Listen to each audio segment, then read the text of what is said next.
میں مریم نواز کے حوالے سے بات کروں گا کہ ہماری بہن بیٹی ہے. یہ اور بات ہے کہ وہ اس طرح کے گھرانوں میں پیدا ہو گئی جن گھرانوں کا غیرت سے دور دور تک کوئی تعلق نہیں تھا. کیا یہ ہم اپنے گریبان میں جھانکیں جو کچھ بھی کر رہے ہیں؟ اگر پی ٹی آئی والے بھی اس کے ری ایکشن میں جو بشرا بی بی کے حوالے سے جو زبردستی جبرن جو انٹرویو کروایا گیا ہے, اس کے ری ایکشن میں اگر پی ٹی آئی والے بھی اگر کوئی غلط قسم کا رسپونس دے رہے ہیں تو ہمیں پھر ان پہ بھی افسوس ہے. تم کو ایسا نہیں کرنا چاہیے. پھر یہ بتائیں آپ میں اور ان میں کیا فرق رہ جائے گا؟ آپ صبر کر کے تو دیکھیں. جو کسی کی مصیبت میں کسی کو دیکھ کر خوش ہوتا ہے تو اللہ تعالیٰ اس کو اس وقت تک موت ہی نہیں دیتے جب تک کہ وہ اس مصیبت میں وہ مبتلا نہ ہو جائے. بڑے افسوس کی بات ہے جس طرح کا یہ ٹاپ ٹرینڈ چل رہا ہے. ہم یقین یعنی بحیثیت قوم کسی کو منہ دکھانے کے قابل نہیں کہ ہمارے حکمران یا ہمارے جو بڑے ہیں اتنے غلیظ بدبودار ذہنیت کے ہو سکتے ہیں. یقین یعنی یہ سوچا ہی نہیں تھا کہ آخر اس طرح کے انٹرویوز کا فائدہ کیا ہے؟ کچھ نہیں ہو سکتا.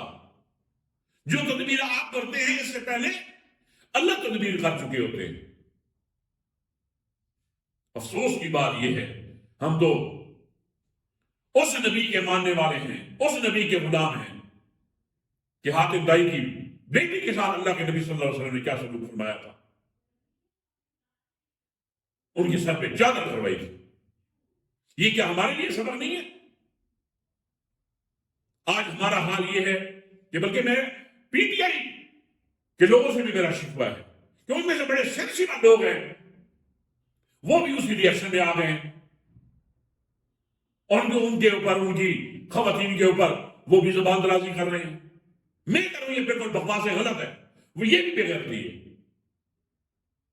اگر ایک شخص نے آپ کی بہن بیٹی کی عزت نہیں کی تو بدلے میں اگر آپ بھی نہیں کر رہے تو آپ دونوں میں فرق کون کرے گا؟ ان میں سے غیرت والا کون ہے اور بے غیرت کون ہے؟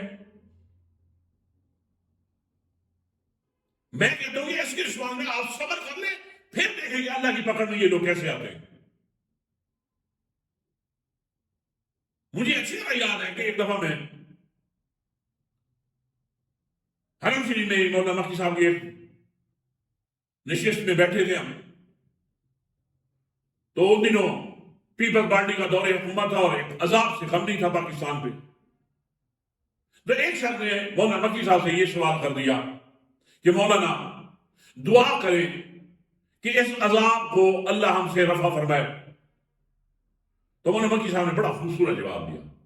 فرمایا کہ سارا دن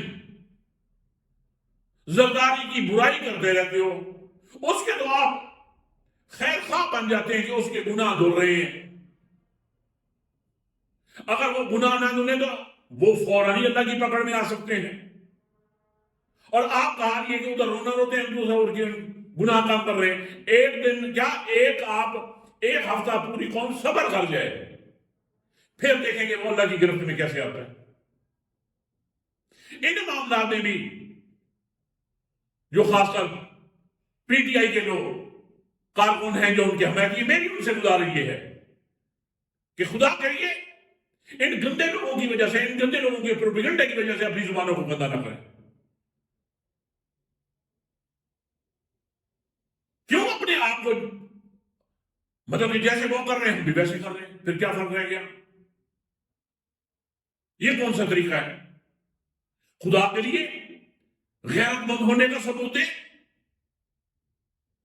سوشل میڈیا پہ طرح کے رسول کی یقین جانی تکلیف ہوتی ہے, بیٹی کسی کی بھی ہو وہ ہمارے لیے واجب الاحترام ہے. اس وقت یقین جانی ہم کسی کو منہ دکھانے کے قابل نہیں کہ ہمارا معاشرہ اس طرح کا بن چکا ہے. تو ہم بطور مومن اور مسلمان بن کر سوچے کہ کیا یہ ہمارے رویے ٹھیک ہے؟ قطعاً ٹھیک نہیں ہے. یہ اللہ کی ناراضگی والے کام ہیں کہ اگر ایک نے گالی دی ہے اس کے بدلے میں بڑھ چڑھ کر گالی دو. اگر وہ کر رہے ہیں اتنا کر سکتے ہیں یا اللہ جو اس طرح کے کام کر رہے ہیں اللہ ان کے لیے کافی ہوتے پھر ان کی بربادی دیکھیں. اور میاں نواز شریف یار وہ کہتے ہیں نا کہ قبر میں ٹانگے ہیں یار، پھر پہلے وہ کیا کر رہے ہیں. یہ اب کچھ نہیں ہو سکتا. اس طرح کے ہوشیت پنڈوں سے عوام سمجھ رہے ہیں آپ کو. اب وہ دور ختم ہو گیا. یہ تو سوشل میڈیا کا دور ہے جو میں اکثر یہ کہتا ہوں کہ یہ تو اللہ کی طرف سے اس وقت بہت بڑی نعمت ہے کہ چور چکے جتنے ہیں یہ ایکسپوز ہو گئے ہیں. ان کے منصوبے ایکسپوز ہو جاتے ہیں. تو میری ناظرین آپ سب سے گزارش یہ ہے کہ خدا کے لیے ہم بکھر بکھر کے ہم منتشر ہو کے بہت زیادہ کمزور ہو رہے ہیں. تو خدا کے لیے کم از کم ہم اس قابل تو ہونا کہ ہم ایک دوسرے کی بہن بیٹیوں کا کم از کم خیال رکھ سکیں، ان کو احترام دے سکیں. آج آپ کسی کی بیٹی کا احترام کریں گے اللہ آپ کی بیٹی کے لیے احترام کرنے والے پیدا کر دے گا. اور آج آپ کسی کی بیٹی کے اوپر کیچڑ اچھا لیں گے پھر یاد رکھیں کہ اس کی سزا ہم اپنی آنکھوں سے دیکھیں گے. ہم اپنی بیٹیوں کے اوپر جو کیچڑ اچھلے گا اس کے لیے پھر ہم اپنے آپ کو تیار کر لیں. میری آخر پہ یہی دعا ہے کہ اللہ ہم سب مسلمانوں کی بہن بیٹیوں کی اللہ حفاظت فرمائے، اور اس طرح کے جو شیطانی ذہن رکھنے والے ہیں یا اللہ ان کو ہدایت دے.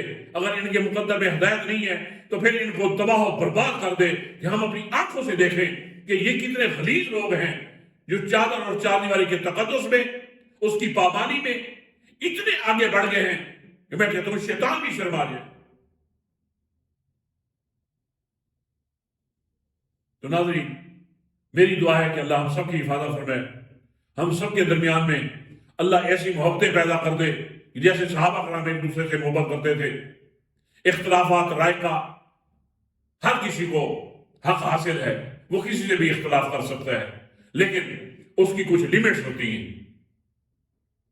لیمٹس کو کراس نہیں کرنا چاہیے. یہ ایک باوقار شخصیت کا یہ اسلوب ہوتا ہے کہ وہ دلائل سے کسی کے سوال کا جواب دیتا ہے، گالیوں پہ نہیں اترتا، بہن بیٹیوں کی طرف انگلیاں نہیں اٹھاتا. یہ غیرت والوں کا کام نہیں ہے. دعا کریں کہ اللہ تعالیٰ ہمیں غیرت نصیب کرے کہ ہم ایک دوسرے کا اس طرح احترام کرنے لگ جائیں جس طرح ایک صفات سے بھرپور ایک مسلمان ایک دوسرے کا احترام کرتے ہیں.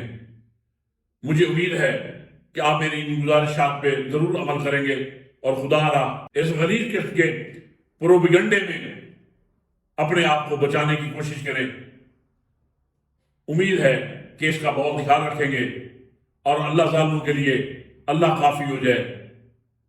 تو اسی کے ساتھ ہی میں آپ سے اجازت چاہتا ہوں. السلام علیکم ورحمۃ اللہ وبرکاتہ.